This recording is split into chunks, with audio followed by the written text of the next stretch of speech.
एड़ा हूँ कंटा कंदा एड़ा जब आपण मैंने जब के खोली खाइबे छाड़बे ना तार कंटा भी रही अच्छी एटा पूरा सतर्क भाव खोलियार पड़ो। एटा आम खोलाई आउ अच्छी साइड खोलिया जाऊँ एटा कंटा कंदा कंटा खोलिया सब पूरा सतर्क खोलियार पड़ो। एटा हूँ आपन जदि के लगातु खाए खोलिकी जानीपार केते टेस्ट केते मीठा।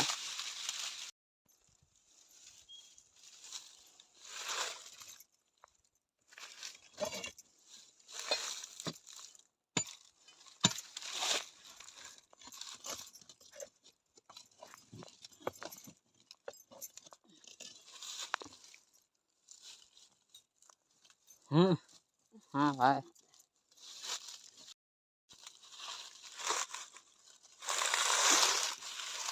हाँ भाई मान कंदा आसी जाए देखा एड़ा हूँ कंदा माड़ चिंती तार चेर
कंदा आसी जाए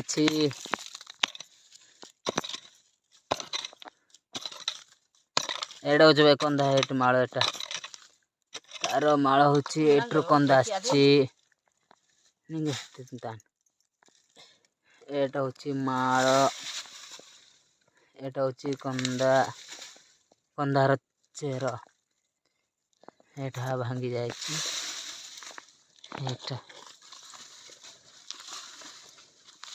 भांगी जाए भांगी गला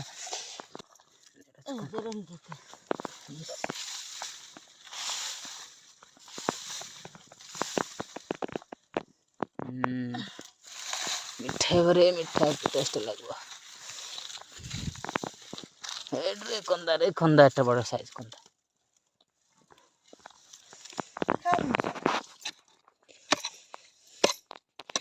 ट्री ट्री मुई खोलुछि रे बढ़िया टेस्ट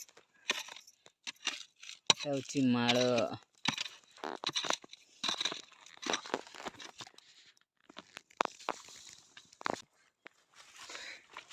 आओ यार गोटे कंदा अच्छी रे कंदा अच्छी यार गोटे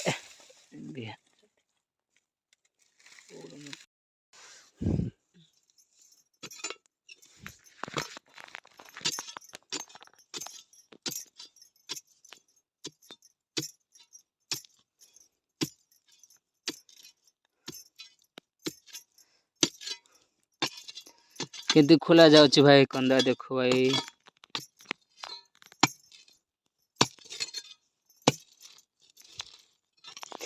हेट्रे बाहरला बाहरला बाहरला कंदा बाहरला कंदा बाहरला ओहो ओहो एटा गोटे कंदा एटा गोटे बाहरला तार मूला बाहरला कंदा बाहरला रे कंदा कंदा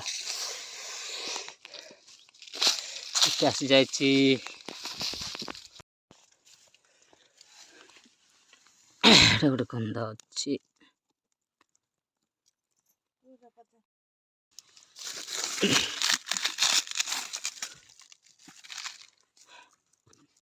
ଏଇଟା ଭାଇ ଆମେ କନ୍ଦା ଖୋଲିଥିବାର ମିଳିଲା 15। ଏଇଟା କନ୍ଦା ଆପଣମାନେ ଲଗେଇବେ କହିଲେ 6 ମାସ ଭିତରେ ଏଇଟା କନ୍ଦା ଫଳିବ, ଖୋଲିବାର ପଡ଼ିବ।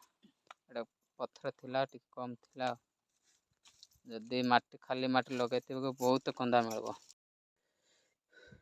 ଏଇଟା ହେଉଛି ଆମର କଣ୍ଟା କନ୍ଦା ଆମେ ସେତେବେଳେ ଖୋଲିଥିବାର। ପ୍ରଥମେ ଯଦି ଆପଣମାନେ ରୋଷେଇ କରିବେ ଗଲେ ଏହି ଉପରଟା ଚୋପା କାଟିବାର ପଡ଼ିବ। ଏଇଟା ଭଲସେ ଏମିତି କାଟିଲା ପରେ ଆପଣମାନେ ଏମିତି କାଟିବେ। ଏଇଟା ସବୁ ଭଲସେ ଛଡ଼େଇବାର ପଡ଼ିବ।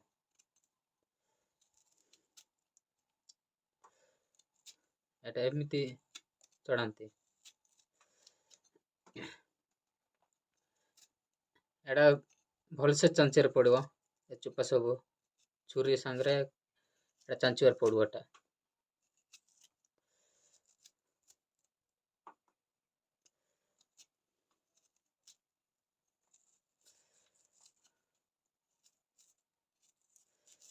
ଚାଞ୍ଚିଲା ପରେ ଯଦି ବଡ଼ ସାଇଜ୍ ହେଲେ ଫାଳ ଫାଳ କରିବାକୁ ପଡ଼ିବ। ଏଇଟା ଛୋଟଟା ଫାଳ ହେବ ନାହିଁ, ଏମିତି ଏକା।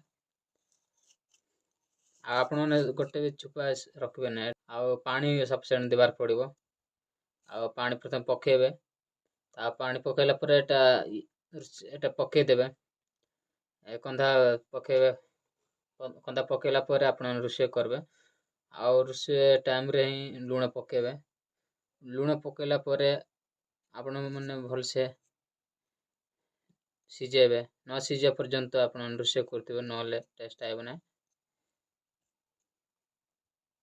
ପ୍ରଥମେ ଆପଣମାନେ ହାଣ୍ଡି ଆଣିବେ। ହାଣ୍ଡି ଆଣିଲା ପରେ ଆପଣମାନେ ଆଉ ହାଣ୍ଡିରେ ପାଣି ପକାଇବେ। ପାଣି ପକାଇଲା ପରେ